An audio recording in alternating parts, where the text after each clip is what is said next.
So, you're a 3D artist or you want to become one, but you don't know which program you should use to start creating your 3D artworks. Well, I got you covered. Today, we are going to compare two of the well-known 3D creation programs, Blender and Maya. And without further ado, let's get started comparing those programs. When I started to do my research about this topic, the first thing that showed up to me was pricing.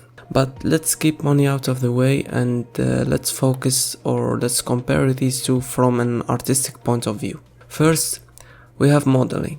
While both programs have great modeling tools when it comes to polygon modeling, Blender actually takes the lead because of its sculpting tools, which makes realizing your ideas into a 3D artworks more easier without switching to other programs to do sculpting. Also, Blender have really great add-ons for hard surface modeling such as HardOps and Box Cutter. On the other hand, Maya users will most likely rely on other software for sculpting such as ZBrush, which is more powerful than Blender sculpting tools in some areas and which is also the industry standard when it comes to sculpting. Secondly, we have rendering. Blender uses Cycles render engine and Maya uses Arnold render engine. Both engines are equally great physically based ray tracers, but when it comes to real-time rendering, Blender Eevee render engine is a better choice than Arnold real-time rendering capabilities. Animation. A lot of artists think that Maya tools are better than what Blender has to offer when it comes to animation. I think with the use of animation add-ons like AutoRig Pro and Blender Muscle Tools, for example, that the Blender community offers, both programs come to a similar level when it comes to rigging and animation. Texturing. Well, it's quite clear that Blender texturing tools such as shader nodes are more powerful than what Maya offers. The only exception for that is UV mapping, which can be overlooked with the use of add-ons such as ZenUV and AutoPack Master.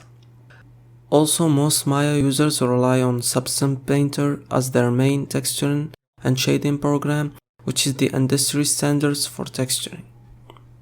When it comes to simulating cloth, fluid, or explosions, Maya Bitfrost simulation framework is slightly more powerful than Blender, even after the Blender dev team added the new MantaFlow fluid simulation framework.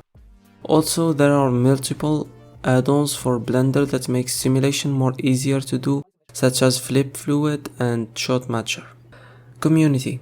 Blender community is so much bigger than Maya's, which results more feedback, tutorials, and paid courses. You can find a tutorial about creating anything in Blender. By the way, I forgot to say that Blender have a built-in compositor and motion tracking tools that are useful for visual effects work. Now let's talk about the pricing. Autodesk Maya costs around $1,000 a year, which is a bit pricey, especially for someone starting out, while Blender is an open source free program. There is also one important factor, which is that Maya is the industry standard when it comes to 3D modeling, for example. So if you want to work for a company as a 3D modeler, you probably should have the knowledge of using the program. After all, for me, there is no winners in such a comparison because it depends on you and what you want to do with the programs. So if you want to learn 3D as a hobby, I think Blender is a great starting point for you. But if you want to work for a game studio, for example, you should learn Autodesk Maya because that's what most studios are working with right now. Finally, feel free to click on the subscribe button. I wish you liked the video. See you in another one.